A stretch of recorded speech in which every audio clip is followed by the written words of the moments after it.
Enjoy all your favorite sports like never before at BetMGM. Sign up using code CHAMPION and your first wager is risk-free up to $1,000. When you register with BetMGM, you'll get instant access to a variety of parlay selection features, live betting options, player props, and daily boosted odds specials. And with BetMGM at your fingertips, every play and every game matter more than ever. Sign up today and find out why nothing beats a win at the king of sportsbooks. Download the BetMGM app or go to BetMGM.com and enter code CHAMPION and place your first wager risk-free up to $1,000. Visit BetMGM.com for terms and conditions. 21 years of age or older to wager. Virginia only. New customer offer. All promotions are subject to qualification and eligibility requirements. Rewards issued as non-withdrawable free bets or site credit. Free bets expire 7 days from issuance. Please gamble responsibly. Gambling problem? Call 1-888-532-3500.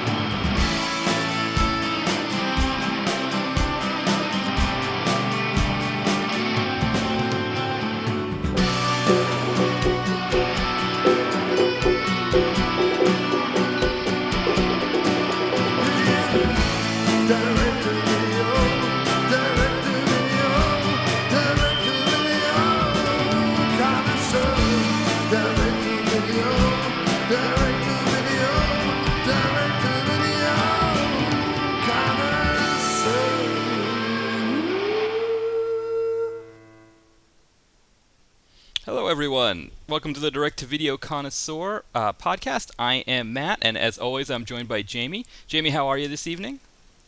Doing great. Yeah, I'm not doing too bad. I live in Philadelphia now. I'm outside of New England, so the fallout from the whole Deflategate, Brady, getting 4 games, the team getting docked a draft pick. I'm kind of away from that right now, but I can imagine that it's probably chaos in New England right now. I'm sure there's probably the Walmart's being raided. This is probably like second to maybe the zombie apocalypse. Brady getting suspended for People are buying bread and milk. I think so. I think it's a bad scene up there. People are like, dude, what is going on here? Brady doesn't get 4 games. Roger Goodell, he's a loser, giving him 4 games like that. But that's like the big thing they're talking about. I think is now not raising the banner on opening game, because the team that wins the Super Bowl, they get to have a home football game, and they raise their championship banner. Now it's like, no, they're not raising the banner until Brady gets back. Eat that, Goodell. Suck it. So hey, he got caught. That's it. You get caught cheating, you gotta go down. And I think the problem with the Patriots is that they can't they can't just accept when they did something wrong. Like they're that person that just when they do something wrong, instead of being like, you got me, I was caught red-handed, they're like, no, you can't do that. So it's I think that's why the NFL decided to dock them. But yeah, from what I've been able to hear from the radio shows I listen to up there, it's a pretty scary scene. People are having trouble. It was worse than the winter, I think. So we'll see. Keep everybody, keep the people of New England in your thoughts and prayers tonight, and hope that everything is okay with them and Tom Brady. Yeah. All right. You go ahead and do that. Yes. I totally don't care. No, to be honest, it's for me. I think there's 2 kinds of Patriots fans, and I'm in that category that thinks this is kind of funny. That it's kind of just like, why do you have to do this? Because they played better in the second half when their balls weren't underinflated.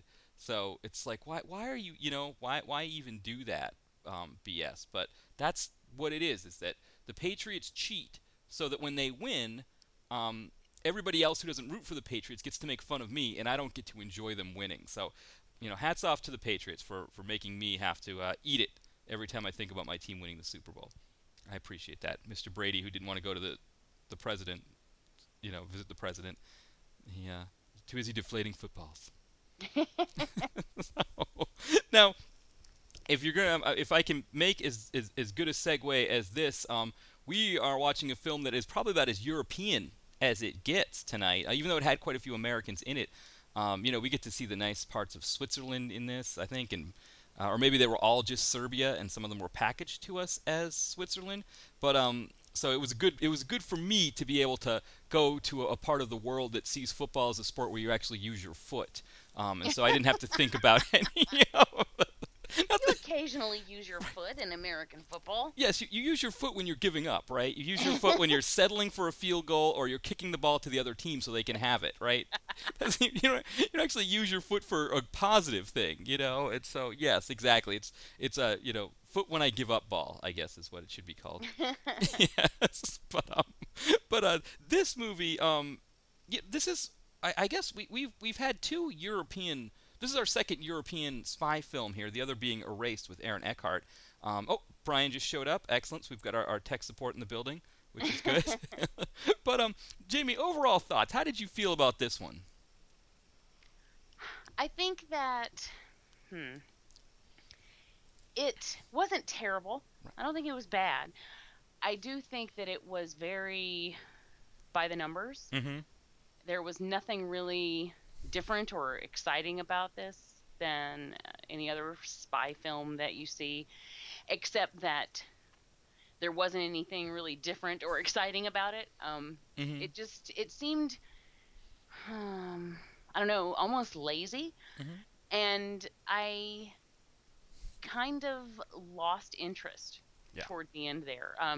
Like after we get to the part where she dresses up all slutty and goes to kill the guy, and then November Mann which, by the way, did we ever get that line about why he was called We November? did at the very end. The life goes on, Dad. That's right. Okay. Yes, he explains it because I guess apparently in November. I must have not been paying attention at that point or something because I missed it. I was waiting the whole damn movie for that line, and I completely missed it. I guess it's because everything dies in the month of November.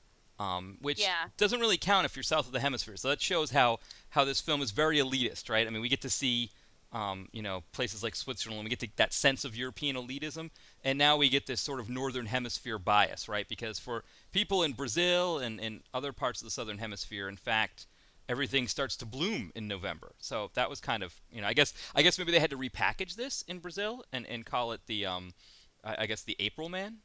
I don't know how that worked, but that was the idea, was that I guess because everything dies in November, so when Pierce Brosnan's character walks through an area, everything's left dead, as if November swept through and killed everything. Which I actually thought was cool when I saw that in the trailers. Mm-hmm. And I was waiting for that line the whole movie, and I guess I had checked out at some... I mean, I was kind of in and out. Yeah. Toward the end there. And I guess somehow that line just slipped right under my radar. That kind of pisses me off.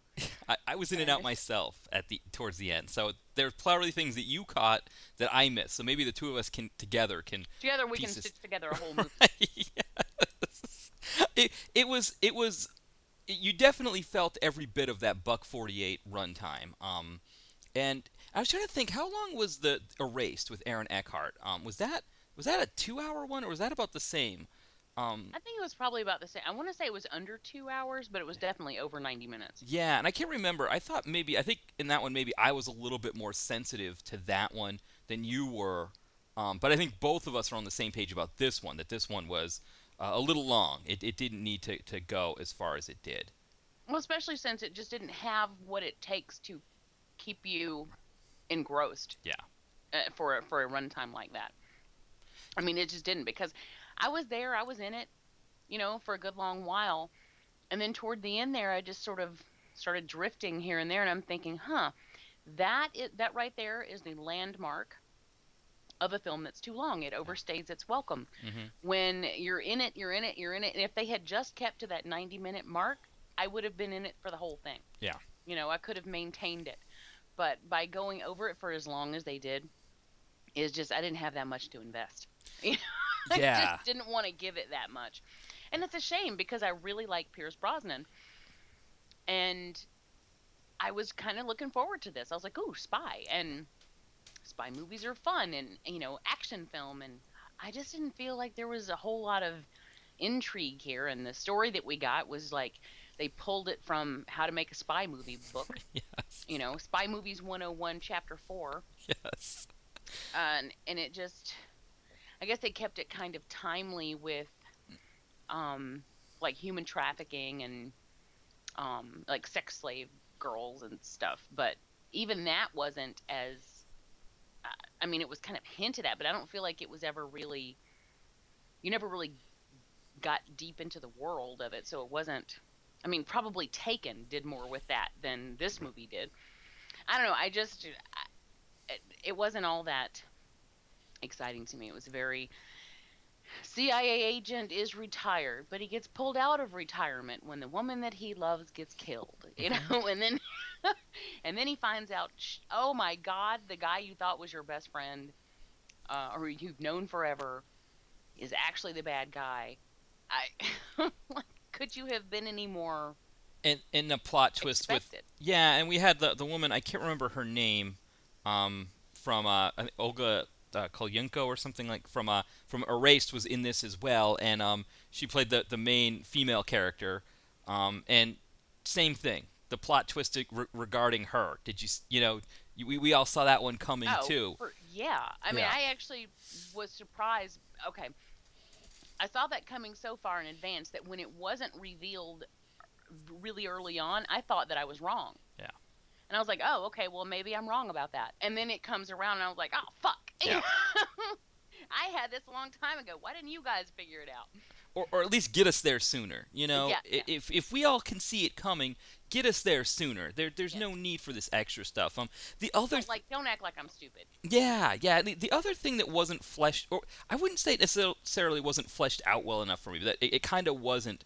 But the other thing about it was that it just didn't work for me. Was the whole thing with the kid, the American kid, who is, I guess he's not necessarily a kid, but he's kind of the one that. The younger guy. Right, the younger guy that meant to. His character just didn't do anything for me. And I don't know if maybe the actor himself just didn't bring a lot, but it was one of those things where he was just so overshadowed by Brosnan. And I don't know if there is, if you're going to put Brosnan in a movie of this level, where I don't know if it's necessarily DTV, but it's definitely like a only European release and then comes over here DTV kind of film. Or did you say it was in the theater? This was in the theater, yeah. Oh, okay, that's right. I don't think it was for very long, but it was in the theater. But it was there. Yeah, I think something like this, Brosnan exudes this heavy charisma that you really have to get a kid that, you have to get the younger actor, it really has to have something to make us want to have anything to do with his character being developed at all, and to see any kind of intrigue between his character and Brosnan's. Otherwise, he just needs to be Brosnan's right-hand man. He needs to get killed at some point and have kind of the death scene where he's like, says, something like, tell my mother I love her, or something like that, and then he chokes his last, but the blood coming out of his mouth, and he's kind of, turns his head, maybe his eyes go wide, and Brosnan realizes he has another reason for revenge, right? Now you're really going to get it, you know what I mean? Like, if you're going to try to make a person like this a major player in the film, we have to believe that he works as a major player, and he didn't, and the other thing, too, that I didn't get was that his unveiling that Brosnan had a daughter by looking at some files, like, wouldn't everybody have had access to those files and seen him with the daughter? Like, how did he just decide to pull the pen drive home and find it? The whole thing was just, I don't know. That the whole thing with that part of it didn't work, and I don't know who you get for that role. I think you'd need someone like maybe. Boy, I don't know. I'm trying to think of a good young actor in action films. I don't really think anyone would have done it any good because I don't think the role was a good role. Like, I really just don't think there was any meat there. There was nothing to grab onto because I didn't give a shit. No. And that whole thing with his neighbor. Yes. And the cat and the. Yeah. Like, why are we showing this guy? I mean, every time it would be. We would see him at home. Right. I'm thinking, why are you showing me this guy at home? I don't care about him. Exactly. He doesn't. This character doesn't matter to me. Go back to Pierce Brosnan. If I'm going to be here, I'm here for Pierce Brosnan. Exactly. And irony of ironies, right? The whole time he's looking at the screen, he's seeing Brosnan's opinion of his character, right, which was drop him from the CIA. So every time we see him on this, he's looking at the screen, we see in big red letters across his file, drop. And we're thinking the same thing. Yes, drop this character. We don't need this right now. This is not doing anything for us either. So that was, I always got a kick out of that. Every time I'd see drop, I'd like, yes, drop, please. We could use that. Good idea. Why don't you do that? Yes. And the girl,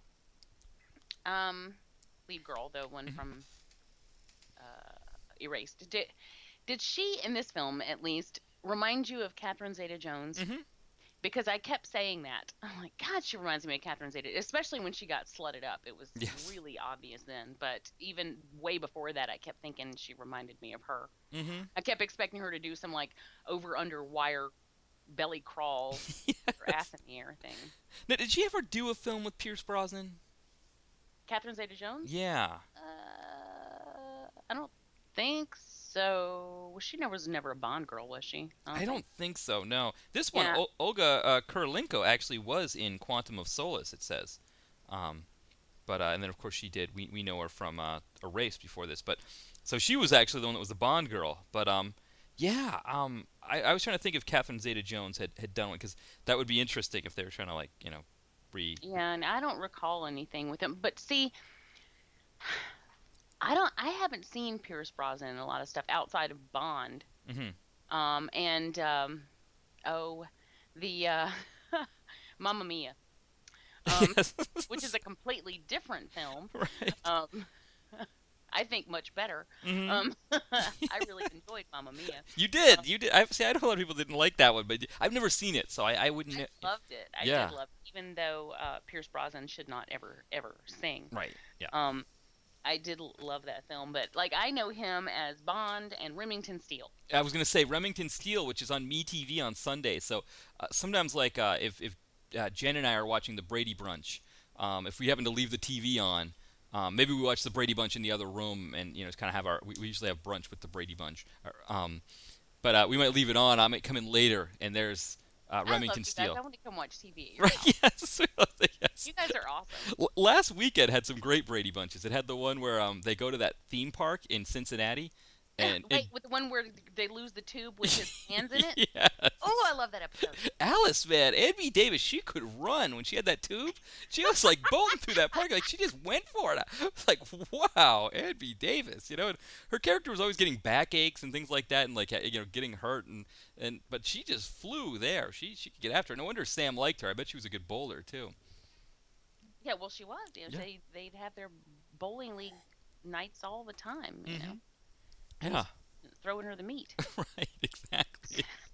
but yeah, so but later on in that on the day they have like kind of a detective set where it's like I think they kind of lead up till Columbo at 8 p.m., which I always feel so bad. My mom, the Boston area doesn't get MeTV anymore. My mom would always love to watch the Columbo at 8 p.m.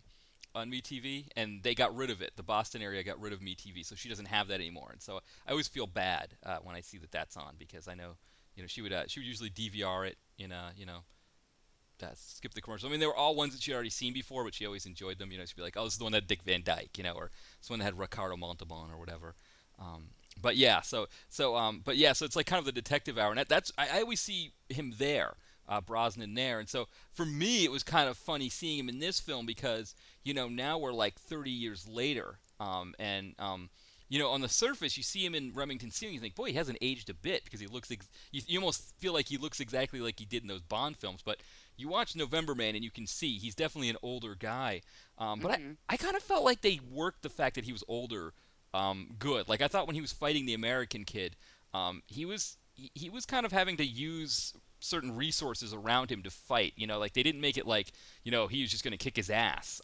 He actually had to like use some resources to fight him off, to beat him. He had to use his smarts a little more than his brawn, which I thought was good. But it's still, like you said, it's that same old thing about the retired CIA guy being called in for one last job. Oh yeah. How about that scene where, speaking of using things around him, the scene in the parking lot where he cuts the gas line, and then from 30 feet, 50 feet away, he's driving past and shoots the ball, and Brian's like, yeah, because he's that good a shot. And how do you have to shoot that? You've got to get the spark right, don't you? I mean, and by the time he did it, because 20 minutes ago the kid was like, gas, get out of the way, and everybody dove out of the way. So by the time he exploded the car, there was no one around. Yeah. So he just blew up this perfectly good car that belonged to a stranger for no reason in the world. Now they have some kind of nightmare insurance headache, Oh. and he didn't even kill anyone. It was totally useless. Yeah, and what do you think car insurance is like in Belgrade? Do you think you're getting your money for that? No. Oh God, I gotta think. In Serbia, like, I mean, maybe some of the listeners are from Serbia. You could let us know what it would be, what you would expect to deal with. I mean, I don't. Like, hey, you're in Serbia. That's what you get. Yeah, I mean, cars explode. I was gonna say it didn't look like a Yugo. It looked a little bit nicer, but still, you're right. Cars explode. I mean, I don't know. Like, you're at least not getting the full value. Disrespect intended to Serbians out there. No. I mean, I don't. In the United States, they already had a Serbian film, so right, exactly. So they know, right? If they can live that down, then they can get over car explosions. Yeah, now I was going to say, this is the second time we've been to Belgrade as well, because John Travolta was there at the beginning of the Killing season. That's right. Yeah, so we seem to be making our way around the world with these films, which is great. That's something. Yes, exactly. now, you're talking about Pierce Brosnan. One thing that I recognize in this, and I don't know if you felt the same way, that with Aaron Eckhart, there was this sense of like an American sort of, confronting Europeanism. The way he was kind of making his way through Belgium and taking out Europeans, and with all these like European historical buildings in the background. Whereas Pierce Brosnan, you felt like he was like, this was his deal. This was he was European refinery. Like when he sits down at a Swiss cafe, he's at home there, as opposed to Aaron Eckhart. When he sits down at a Swiss cafe, he's looking for a Budweiser and a hamburger. And I kind of like that dichotomy. That's one thing I liked about this film with Pierce Brosnan, is that I enjoyed seeing him kind of in his Europeanness, and sort of even though he had to send her to the Hilton, which was great. That even in Belgrade you have a Hilton product placement. Right. But what were your thoughts on that, on Pierce Brosnan, kind of as the lead in this film? On the whole, I think, I mean, he was fine. He was fine. I think through no fault of his own, I just wasn't invested in this film. And I feel kind of bad, because I'm like, hey, let's watch this. I mean, this was my idea. I did want to see it, because I like him. I think he did what he could with it, and he was fine. I didn't have any problem with his performances at all. I think it's okay that he's, getting older. I mean, he's still Pierce Brosnan. If Liam Neeson can do it, so can he. I think it's all right. There just wasn't anything really engaging about this film. I mean, it was just so easy to pick apart what was happening, that, I mean, I think you and I both, way before we got to the end, we'd already settled everything in our own minds. And so we were like, you saw him in the first part of it, and you're like, okay, so this is what it's going to be like. And then you were able to figure out how it was going to end, because it was so transparent. And then after that, you're just kind of done with it. Yeah. But it wasn't his fault. No. I don't think he did anything wrong. I think he was perfectly fine. It just, there wasn't very good material for him to work with. Yeah. I was going to say, the only thing that surprised me about this film was seeing him ride public transit in Belgrade. I never thought I'd ever see Pierce Brosnan ride public transit in any film that he was ever in. So that was, for me, the one surprise, seeing him holding onto the strap as they're riding through the city. That was my. I was waiting to see if he was going to disinfect his hands with something. Like, pull out a little towel. I was going to say yes. I mean, we're used to seeing him play spy roles. That's not a stretch. But the difference is there was this character doesn't have the suaveness, doesn't have the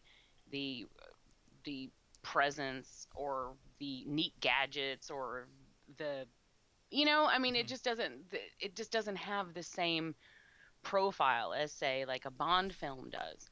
So once you've seen him play Bond, this is just kind of second tier.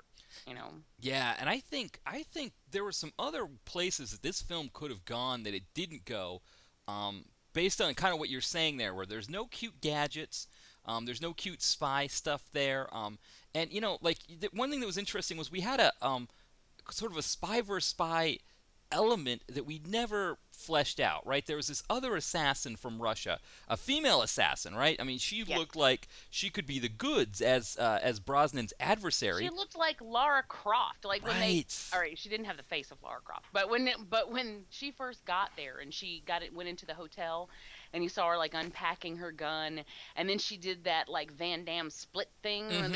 All right, it wasn't Van Damme because his goes side to side, but you know what I mean. She did that extreme split thing on the floor, and then stood up and stretched her leg up over her head, and she had like the long braided ponytail, and I was like, what is she, Lara Croft?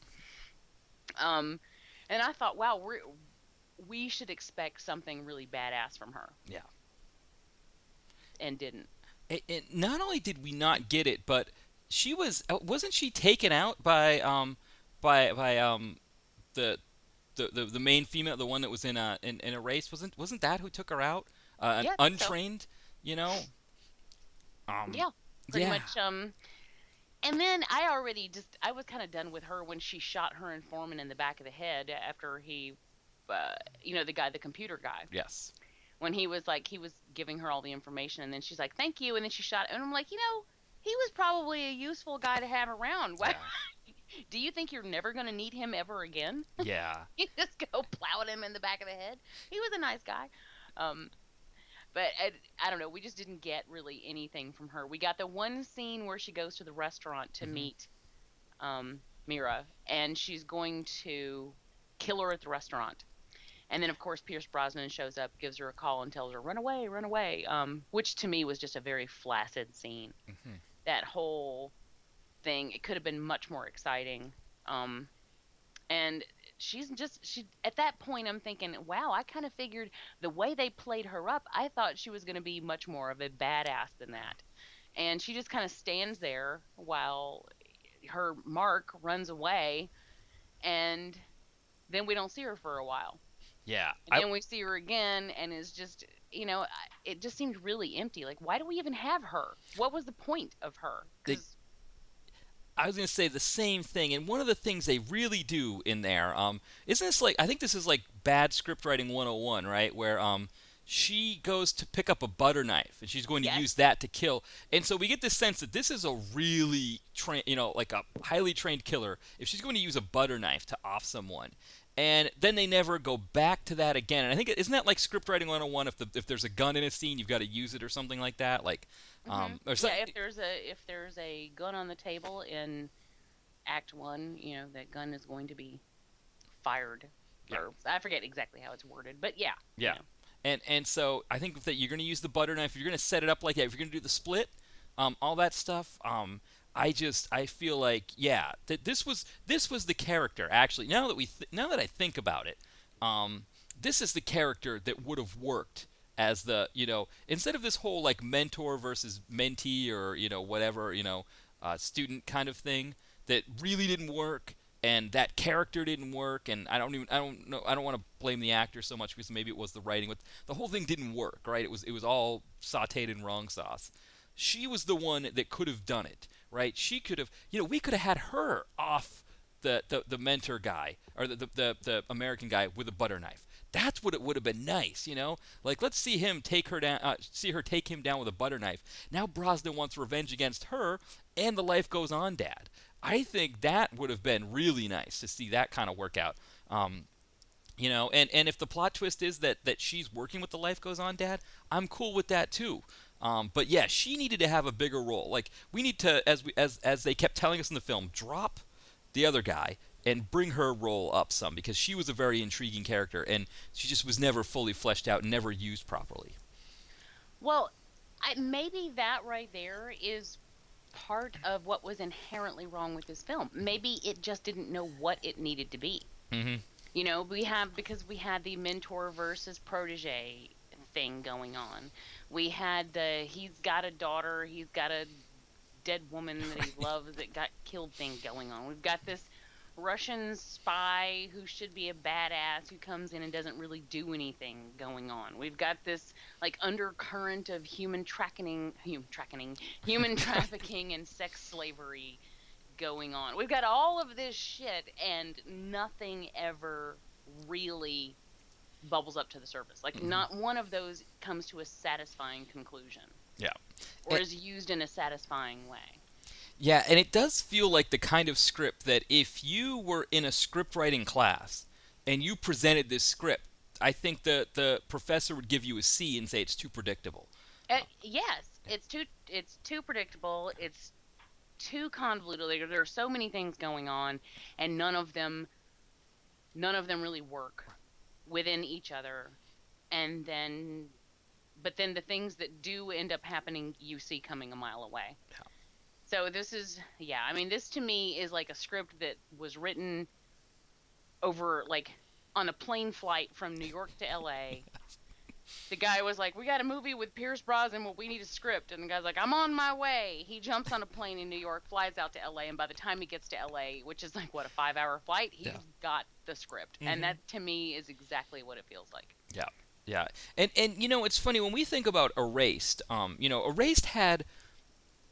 I don't want to say it was as paint by numbers as this, but it had, you know, it, as opposed to this one, which was strictly spy thriller, you know, Erased sort of had a more like North by Northwest or kind of Hitchcockian feel to it, whereas, you know, his character is completely erased and needs to like prove his identity, and also is, you know, fighting against people while he can't prove he exists. But there were parts of that movie, Erased, that worked better, and I think the number one thing was the daughter in Erased. Aaron Eckhart's character's daughter. Was a really good supporting character, and I think she added things to the film. She kind of, you know, gave you things that the film didn't already have. Whereas, you know, the mirror character, you know, who, of course, she, like we said, she was in Erased as well, but that mirror character didn't do the same like she was supposed to. I think she was supposed to with the whole like going to kill whatever the guy's name, Fadoff or something like that. But whenever she's going to kill that baddie, you know, the guy that had like, you know, had her as a sex slave or whatever, you know, I think that was supposed to be the scene, right? And that was supposed to be the one where we were supposed to go, okay, wow, this is a great character, you know, she's really built up, but not really. She was always just kind of just there, tangential to whatever Brosnan was doing. Whereas I felt like the daughter and Eckhart, that dynamic actually added something to the film. And I think maybe that's where I think both of us were better with Erased than we were with this, is that there were things that were happening in the film that even if they were things we'd seen before or things that we were familiar with, they had a way of like creating a dynamic where there was tension, where there were things we wanted to know what was going to happen next, where we felt invested. Whereas this, you know, Brian keeps putting up the Z's in the chat pod, and I think, you know, like, you know, I have to say as an aside, whenever I see the Z's like that, I always think of a Ziggy comic where, you know, Ziggy's just laying in bed with the Z's and the word bubble over his head.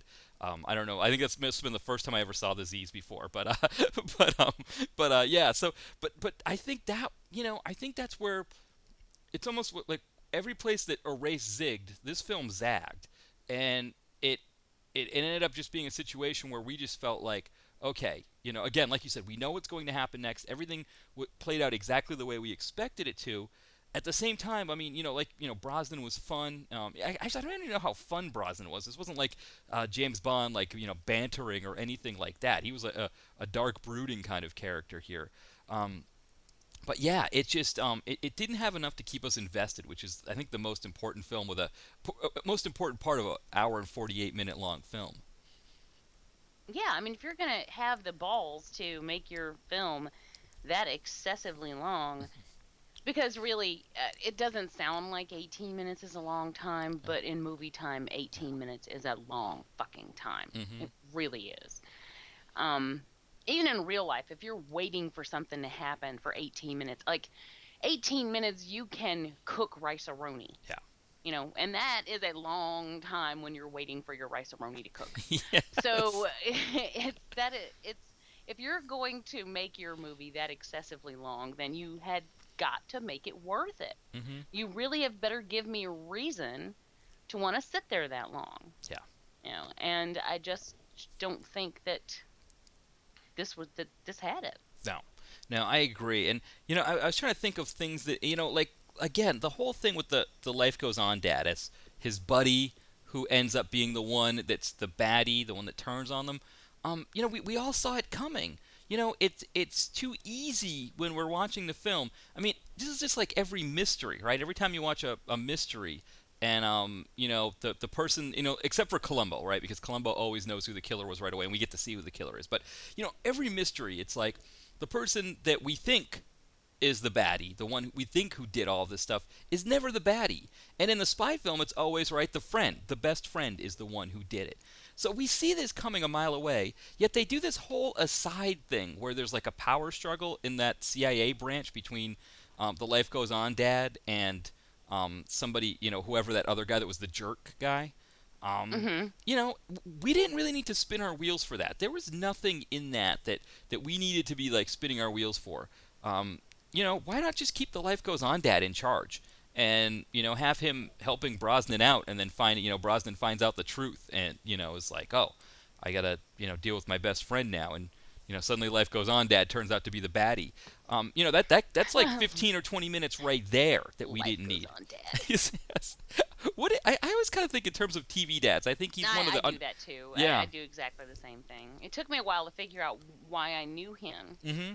Because it was bald in the movie. And I'm like, why do I know that guy? I know that guy. Life Goes On. Mm-hmm. Yeah. Yeah, he was one of the better movie dads, I think. He was a nice guy. One of the more underrated movie dads, I think, too. Yeah, that's not really one that anybody ever talks about anymore. No. Yeah, and he's good in this. The one time his character said "ergo," which that immediately made me go, okay, he needs to be eliminated from the film. If he's going to say "ergo," I don't, that was bad. But no, I think I think there were a lot of things like that. But I think again, the old spy versus spy thing, right? With the other assassin, the Russian assassin. Even like a little Cold War, NATO versus Russia kind of thing, it always plays well in a film like this. And so it's like they had this really great character that they, for some reason, decided not to lean on and not flesh out and not use more. And then they had this other character that was kind of a dud, and they decided to work on the dud. And that just, I think that's a move that's going to kill a film every time. Yeah. I mean, I can't argue that.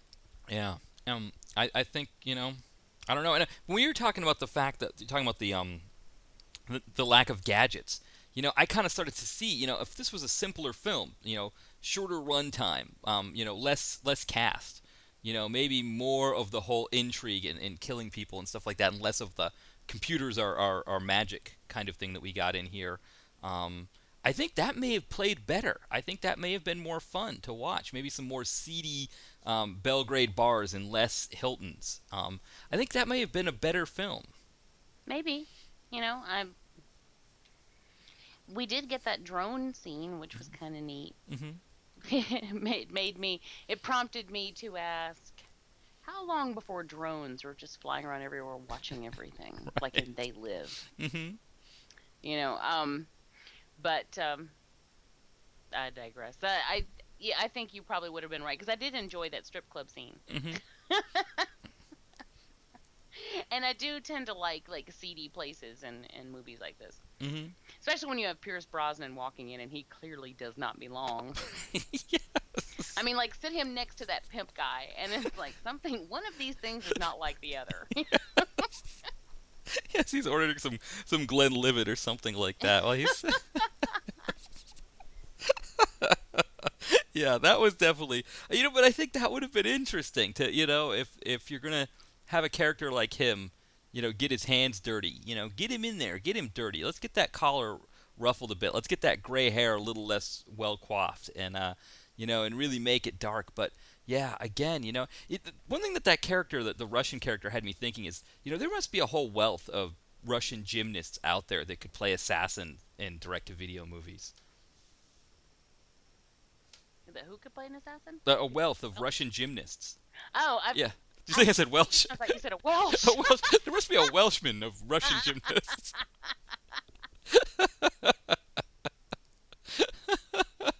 I mean, like Christian Bale? I was going to say Catherine Zeta-Jones, right? She's Welsh. Yeah. Yes.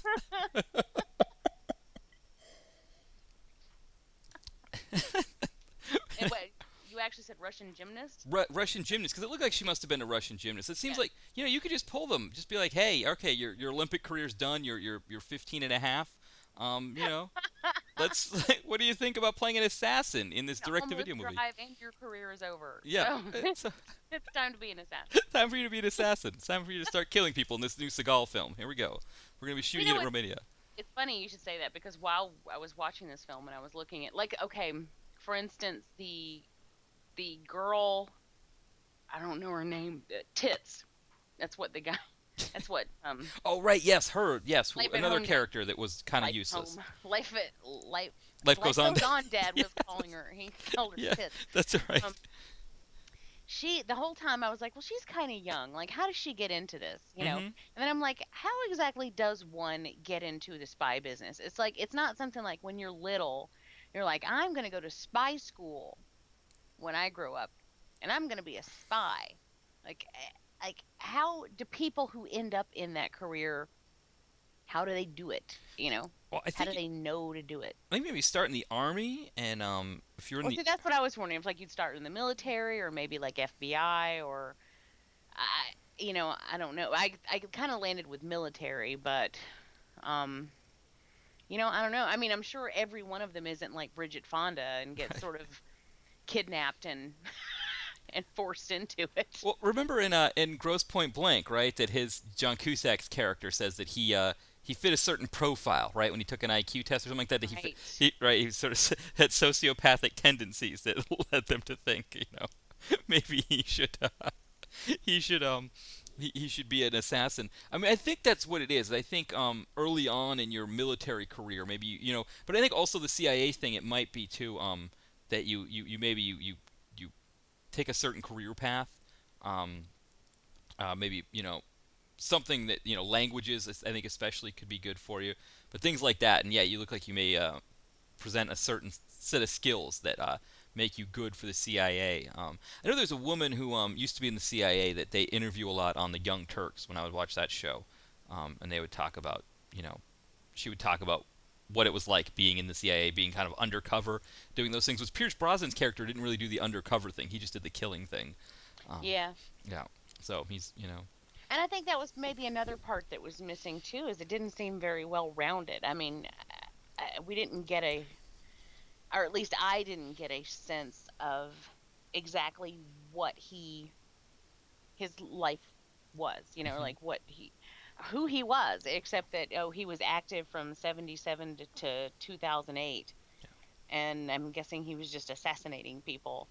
But it was just kind of stated, and I'm like, but what does that mean? Like, what does that feel like? I didn't get a sense of his character, I didn't feel like I got to know him, if that makes any sense at all. No, I agree. And I think if you're going to do that, if you're going to, I think you got to either go one way or the other with that, right? If you're going to introduce characters, like introduce a former love that gets killed, or you're going to introduce a daughter, you got to go all the way. You got to flesh the thing out completely. Otherwise, you go the complete opposite direction and have it be like some kind of Clint Eastwood, Sergio Leone, cowboy thing, where the lone gunman shows up into sleepy town of Belgrade with no past, no history, and just starts gunning people down. Which I think that's good too. Like I said, could do kind of that Old West style with a film like this, and have flesh out that Russian character. The kid, right? You always have the kid in the Western. I think you can go one way or the other, but I think, like you said, they gave us a little bit of it, which again I think that smacks more of laziness. It smacks of 5-hour flight to L.A. writing than it does them trying to keep something from us. Yeah, I think so too. I really feel like the faults that are within this film were just laziness. Like, nobody cares. Yeah. It's Pierce Brosnan, people are shooting. That's all we need. We'll blow some stuff up. We'll take our lead actress and put her in a skimpy outfit. Yeah, we got that. She got her sledded up for a few minutes. Right. And which is funny, because that just succeeded in distracting me even more from the film, because while she was all sledded up, I was like, that is a lot of makeup. Or And I'm like, are people wearing that much makeup again? Because that's very 80s, like with the really heavy blush. Mm-hmm. And I was just looking at them like, huh, people wearing that much makeup again? Is that a thing? Well, that would be fun if that were a thing. I like makeup. Mm-hmm. Oh, or maybe it's just because she's supposed to be a slut. Like, she is supposed to be a whore. That's why. Oh, I wonder. And then this is where my mind was going while this scene was going on. And somehow, something tells me that that's not where they intended for my mind to go during that scene. Is I'm not supposed to be contemplating her makeup choices. Right. But yet, I was. Well, I think she was supposed to be pretending to be a prostitute, right? Because she said she was the yeah. gift of the guy who owned the strip club. She had condoms in her purse, and right. Yeah, I mean she was supposed to be a hooker, so I'm thinking but is that strictly hooker makeup? Right. Is that do a lot of women over there wear their makeup that heavy? And then later on, a few minutes later, I was thinking, ow, that looks like it hurts when she was peeling the fake nails off of her real nails in the elevator. Yes. When she was disrobing. All of these things probably not the things that were supposed to be going through my mind when they were happening on screen, which I think leads to fail. Mm-hmm. I agree. They failed. Yeah. If you're giving me time to wonder about shit like that, then you're not doing your job. Exactly. I had the same thing when the younger guy had that whole relationship with the girl across the hall. I remember thinking the same thing, like, 'cause she made a comment about how I'll make you some coffee, it'll taste like home, and I was thinking like, two Americans living across the hall from each other that are single. You almost feel like they would be joined together in a relationship. And then I started thinking like, well, what if they aren't compatible? Yet, being from America in common, that's a very big thing to have in common when you're in the middle of Belgrade. So you're automatically drawn. But man, if he's a jerk or she's a jerk or something like that, or what if he wasn't attractive? What if he was a gross guy? And then she's kind of stuck with him. She probably wouldn't want to go for him. But then again, he represents home, so maybe they're friends, but he wants to be more than friends. I started doing the same thing as you. He clearly seems to be okay with cats. Right, which is big. It's important. Yeah, he yeah. This cat who somehow repeatedly gets into his locked apartment. Yep. Yeah, I think Jackson Galaxy would tell him that the cat must get in through the landing on the other side, and Jackson Galaxy would tell him to put in my Cat from Hell, he'd say put a fence up that's at a 45-degree angle because the cat can't jump over that. And that's how he could keep the cat out if he actually wanted to and didn't want an excuse to go over there and bring the cat back. Is that true? 45-degree angle fence? Yeah, they can't get over it. Yeah, because there was an episode that I don't know if you ever watched My Cat from Hell. Mm-mm. Oh, it's a show. This guy Jackson Galaxy, he's a cat behaviorist. He calls himself. He's straight out of the '90s. He's kind of just been stuck there forever. So you could see him in a '90s like cafe or bar with all kinds of '60s memorabilia hanging around the cafe, and he just shows up with his bowling shirts and his beard and his gauged earrings. But anyway, he's really good with cats. And one of the episodes was these two neighbors that live next to each other in a building. One cat would go across into the neighbor's house and attack the other cat and attack the people that live there. So the neighbors were, of course, upset about that. You don't want a cat terrorizing you. And so the people that lived in the other house tried using like pigeon spikes to keep the cat from going across. And Jackson's like, no, that's not going to keep the cat, and that's actually going to hurt the cat. You want to get a fence that comes in at a 45-degree angle, and the cat won't be able to get over that. Huh. Yeah. So, yeah.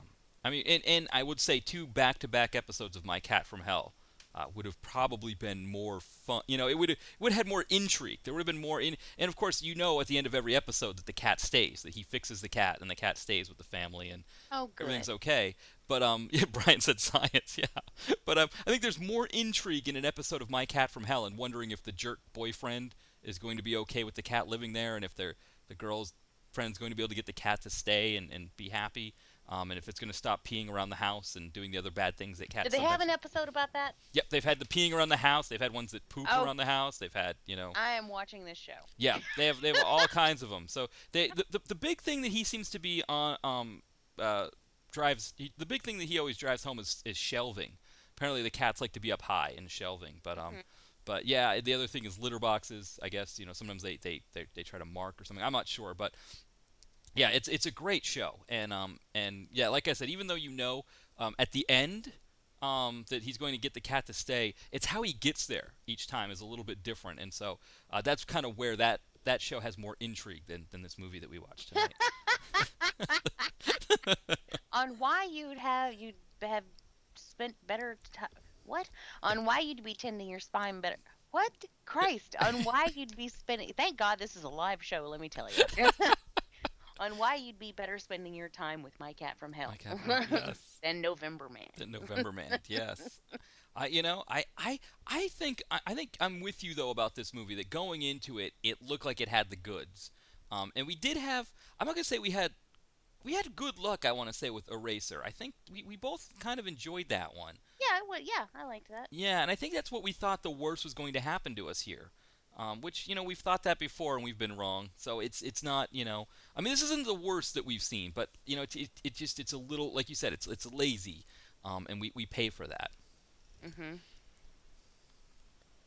Yes, we pay. We pay so our listeners don't have to. Right, exactly.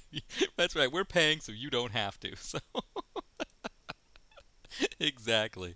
Well, I guess so we're giving this one a I guess a collective, don't bother, right? Don't bother. And it's got 4 stars on Netflix. Mm-hmm. Which I'm like, what? Yeah. Really? Yeah. I always feel bad when I feel guilty about not liking a movie like this, like because of Pierce, I guess. Yeah. It makes me feel sad, and I actually feel guilty that I don't like it more. And I don't know. So damn this movie twice for making me feel bad. Yeah, I was once for being not good, and again for making me feel bad about it. Yeah, it's not my fault. I know. I was gonna say, like, we've watched a few of these with the older actor, or with the former, the big name who's kind of doing something a little bit lower ended. I don't think we've had that kind of feeling yet, right? We were good with Travolta and De Niro in The Killing Season. We were good with Cusack and Nicolas Cage in The Frozen Ground. Maybe not so much Cusack in that other one we watched. What was it, Drive Angry or something like that? Yes. So maybe not so much that one, but we did so far we've been doing okay with them. So this is kind of the first one where we were like, oh, come on, give us, this is Pierce Brosnan, do something a little bit better with that. So maybe that's an interesting sign that so far we've done good with those. Yeah. Yeah, which is, it's a surprise, but maybe we need to keep that in mind, that this is our first dud as far as those went. Yeah, well, we'll keep that in mind, and then we won't make me pick again. And then all right, no, that's not fair either, because I don't always have the shitty shitty track record. I still think overall the worst ones have been the ones that I've chosen. I think as far as the ones you've chosen, I think Open Windows, I think, was worse than this one. Because the one thing about this one that I didn't get in the one thing about Open Windows that I didn't get in this. That was my pick, wasn't it? That's what I mean. I think of your picks. Oh, of my picks. Okay. I have some that are well beyond. I think your two probably don't quite crack. Maybe they crack. I don't know if they crack our top 5 of worst ones here. The two that were your. And I think this one is not. I think Open Windows was more like, they thought they were so smart with that movie, and I think that kind of upset me with that one. Whereas this one, I think they kind of knew they had a paint by numbers deal, and we were just kind of more annoyed that they would do something like that. It would be so lazy. So I think this one, while it's a no watch, it's not. I don't think it has that sort of like insulting quality that some of the really bad ones we've watched so far have, where you're just like, oh, why are you doing this to us?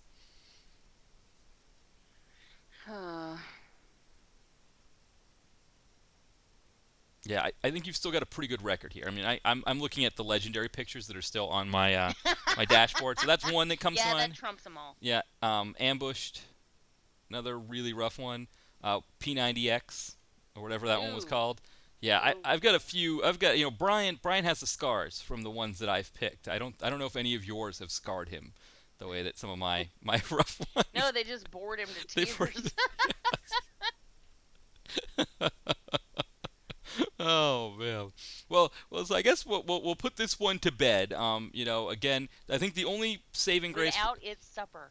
without its supper, right? Right. Just like it's gonna just be Ziggy there with the Z's coming up from the word bubble in the comic book panel or the comic panel. I think again for me the only saving grace in this film, and it happens early on, is seeing Pierce Brosnan ride public transit. That was the only real great thing for me, just seeing him hold on to that strap. Just imagining myself holding on to the pole or the strap when I'm riding public transit and thinking like, hey, that's me and Pierce. We're together now. We've both shared that experience. But other than that, I don't think there's anything in this film that you haven't already that you haven't already seen, that you can't see coming, and that you couldn't just write yourself and imagine on your own. So. Sum that up. That's right. Yeah. So with that, JB, what have you been working on lately? Let's see. Lately, the latest Devour has finally come out, so the Jason X episode of Devour is out. Mm-hmm. And recorded the next one, which was the remake episode, without me. My schedule did not allow me to join in on that conversation, so when it comes out, I will not be there. But still check it out anyway. Right now on Skeleton Crew, we just started doing our Nightmare on Elm Street retrospective. So we're going to be releasing those starting in June. We're going to be releasing those one a week for 8 weeks. So it's going to be just one episode. Each episode is going to cover a single film, and they're going to come out once a week. So that'll be a treat for people who are tired, because we had been doing shows once a month. Mm-hmm. And that'll be a little treat. And then I think we're going to take a little break after that. But that, and then Evil Episodes. We just had our latest episode come out, and that we had our guest, of course, Brian and Mike and myself as usual, but we had a guest on, Jeffrey X. Martin, and he came on to talk about the show Nightmares and Dreamscapes with us, which was, at least the first half of that, because it was an 8-episode series that they did based on Stephen King stories. And we covered the first 4 episodes of that on this latest show. So drop on over to Evil Episodes and check that out. Sorry, the cat scared me. Did he? I was talking. That happens. She just came and jumped on the bed and scared the crap out of me. And I guess that's about it. That's pretty much what I have going on right now. Well, since I have absolutely nothing going on other than doing the podcast, which I have still I finally put up last week's on Facebook, and I'm going to put it on Twitter.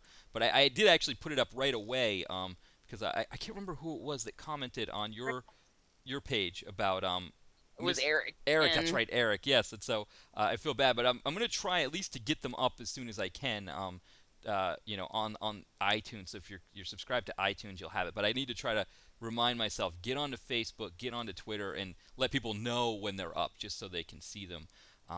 But because I don't really have a lot going on, I wanted to put in a request for the Nightmare on Elm Street 2 episode when you talk about that one. Uh-huh. Can you put a plug in for the Lamal poster in the heel characters room? Yes. That's like one of my favorite parts about that film, is that they go into he kind of has that adversarial relationship with that heel character, and he's in his room after he's been doing the whole turning into Freddy thing, and there's that Lamal poster on the wall. I just thought that was so fantastic. I will make a mention of that specifically for you. All right, and since we actually have a little extra time too, the Jason remake, I couldn't stand that. What is your thought on the Jason remake? Well, I have to tell you, the first time I watched it, I did not like it at all. The second time I watched it, it was a little bit better. I'm still not crazy about it, though. There are just so many things I don't like about it, but a lot of that has to do with that director, and I'm just not a fan of the way the worlds that he creates, So, I haven't yet watched it. Because I wasn't on the show that we just did, I didn't watch it for that. But I'm going to have to give my opinion on the beginning of the next show. So what I'm going to do is watch it again. So I can tell you more now how I feel once I watch it again. Sometimes things change if I watch a movie multiple times and with, because it's been probably at least a year since I've seen it last. Mm-hmm. So maybe I'll feel differently if I watch it again, but I don't think it's the worst of those remakes. Um, I personally think Halloween is worse. Yeah. But I didn't love it.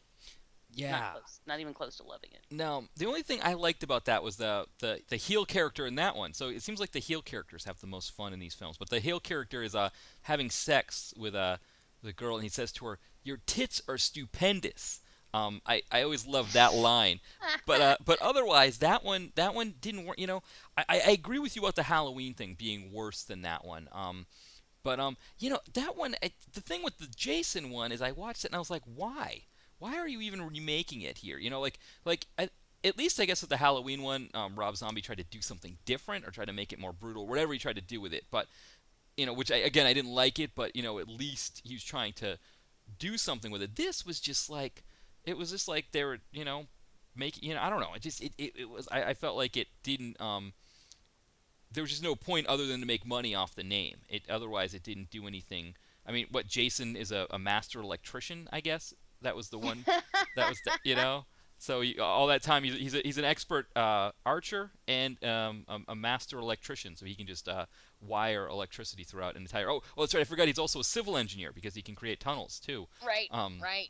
Yeah. And a pot grower. And a pot grower. So yeah, all of those things. So I mean, yeah, I didn't know what was going on with that film, and I think that's the line for remakes for me is, does it do something new, or is it just trading off the name? And I think that's like remember that Psycho remake that was kind of like a shot-by-shot remake? Oh, geez, it's yeah. like, why even do that? Like, what's the point if you're gonna do shot-by-shot? Try to, if you really have to remake a movie, do something new with it. Don't just redo the same. Don't just trade off the name. I mean, I guess you could trade off the name if you want to. You want to make the money. I mean, it's an easy way to make cash, but I don't know. I feel like, Well, like with the Omen remake, that's exactly why they did it, because they wanted to cash in on the date. Mm-hmm. That's right. So when 6606 rolled around, they had to squeeze out an Omen movie because of the date, and it was basically just, virtually shot for shot Mm-hmm. remake of the original. I mean, most of the dialogue was exactly the same. Yeah. It was I recently watched them pretty much back to back, because I watched the entire series and started with the first one and then ended with the remake.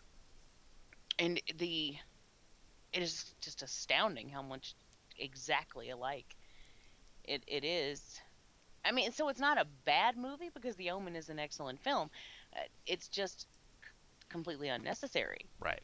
Because it is actually more bland, I think, than the original. I think the original is much better. So, although it's not bad, it just wasn't necessary. But they had to use, they're like, here comes the date, we got to do it, Yeah. Well, you remember when we were growing up, it seemed like more films were re-released in the theaters. Yes. And I think I think that would have been a smart move in that situation. Yeah, why not? Release The Omen for that date. That would have been really awesome. I would love to have seen that because I have never had the opportunity to see The Omen on the big screen. Yeah, I think there's this idea because when we were growing up, VHS was still a new thing, and also films wouldn't be released. Like remember the Disney films, especially, right? They would give them limited release on VHS and then put them in the vault, as they say. Right. Mm-hmm. And so when they would put those out in the theater, I can remember all of them were out in the theater when I was growing up. 101 Dalmatians, Lady and the Tramp, all the ones from the 60s too. Like that, Snow White, and from the 30s. And I don't really think that whenever an indie theater screens a film that's been out for a long time, whether it's like Taxi Driver or Blade Runner, Brazil, anything like that that's big that we all grew up, Kurosawa film, everybody likes to go see that. And I think if you took something like The Omen or anything like that, I don't know, I guess the idea maybe is that they feel like if they re-release it, that young people will think it's a new movie and not know that there was an older version, and so they can get them just to go out there and see it, that they don't want to go see an old movie. Maybe. Yeah. But I think for us, I think for the majority of people, I think, a movie that we've seen on VHS all our lives, we would love to see. It's a different experience to see it on the big screen. I think that not enough is made of that. It is, but people don't seem to care that much about that these days. No. Because now, you can watch anything at home. Yeah. And most people seem content to do that. Yeah. No. Yeah, you're right. I mean, you're right. I guess. Or a lot of people, anyway, not most maybe, but a lot of people are content with that. Yeah, I mean, I guess in my head, I feel like it's cheaper just to re-release the old film, but maybe I'm wrong about that. Maybe there's more money to be had by making a new one. Yeah. So, but yeah, that's the remake game, which I mean, I guess movies have always been remade. People have always been doing remakes of films. I mean, they did that in the '80s as well. Oh sure. Well, hell, An Affair to Remember was a remake, and that movie was from 60s, early 60s, and that was a remake of that. I mean, so remakes have been happening forever. It's just back then it made more sense because you didn't have a way to see the original once it was gone. Pretty much, you didn't have VHS, you didn't have DVD, you didn't. Occasionally they would re-release a film or whatever, but for the most part, it wasn't going to happen. So, really, once a movie was gone, it was gone. That was your chance to see it. So, remaking a film to me made more sense back then, just because that was a way to bring it around again. Yeah. Well, here that's not nowadays. That's not necessary. Now it's really just either you want to use the name or you want to reinvent it, you want to use new technology, which in the case of like The Fly, I think was an excellent, it worked out excellently in The Thing and Invasion of the Body Snatchers. Those are all examples of remakes I think were done for good reasons, and they were done well and they were cared about. People did it because they wanted to, right? Not because they were trying to make trying to make cash. And then you've got the ones who are done. They just are churned out so quick and dirty that what's the point? Yeah, I mean, I haven't seen the RoboCop remake, but that's what that felt like, and I was just thinking to myself, like, why? I mean, the original Yeah, I mean, the original RoboCop was just such a fun movie, and it had a lot of social commentary in it. It had Kurtwood Smith saying "bitches leave." Like the whole thing, and Floppy Guy. Yes, Miguel Ferrer, I loved him in that. The whole thing just really worked, and it was, it was directed by Paul Verhoeven, who's a great director. It had a lot of great things going for it. I think the mindset was, well, we need to do more remakes of big things, right? Because, RoboCop can lead to the products, the action figures, the tie-ins, and so that's why they do these movies. I mean, the Avengers, right? I mean, look at all the product tie-ins that we're going to start seeing with Avengers.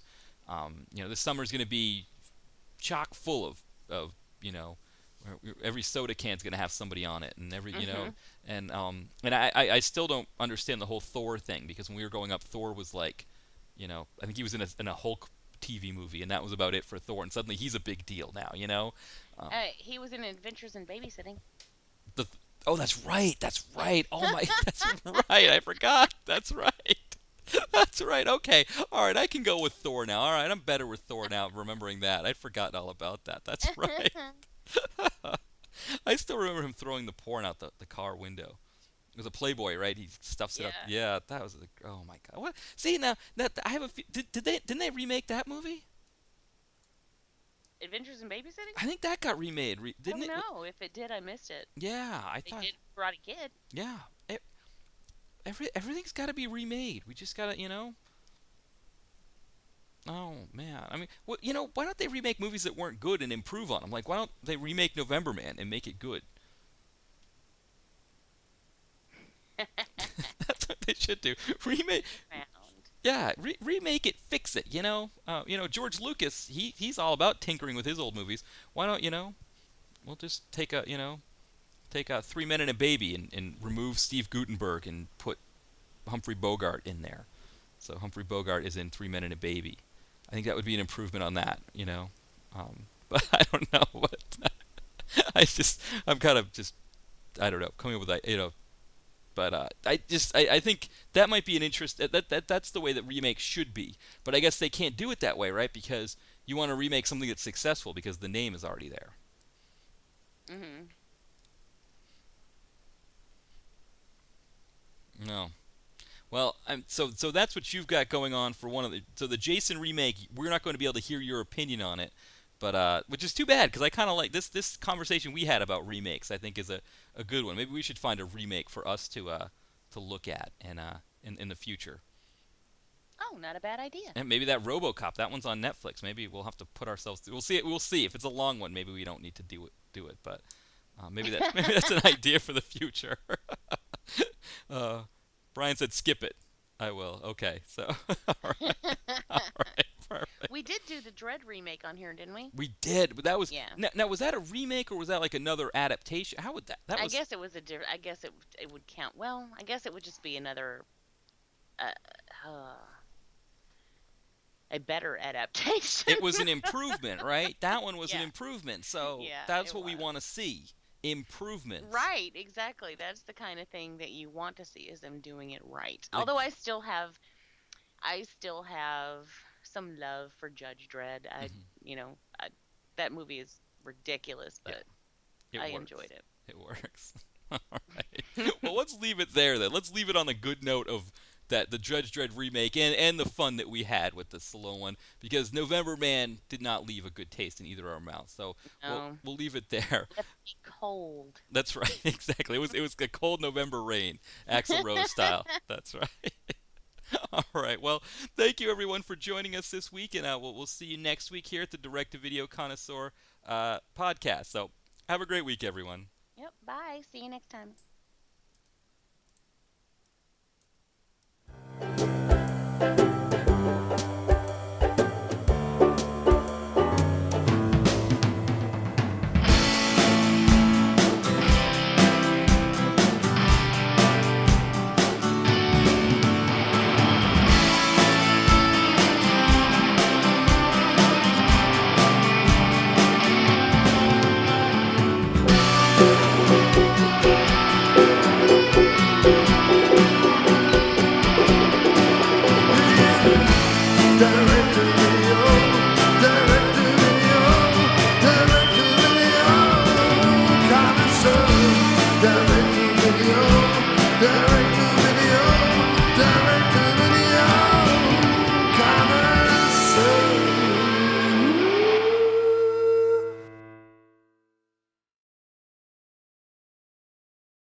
When you've had a long week and want to mix it up with something new and interesting to eat, try Blue Apron's 2 or 4 serving menu plans with those hard-to-find ingredients sure to spice up your weekend.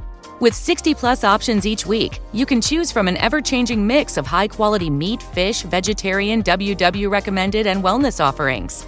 Order now and get $110 off across your first 5 orders when you visit blueapron.com/unique.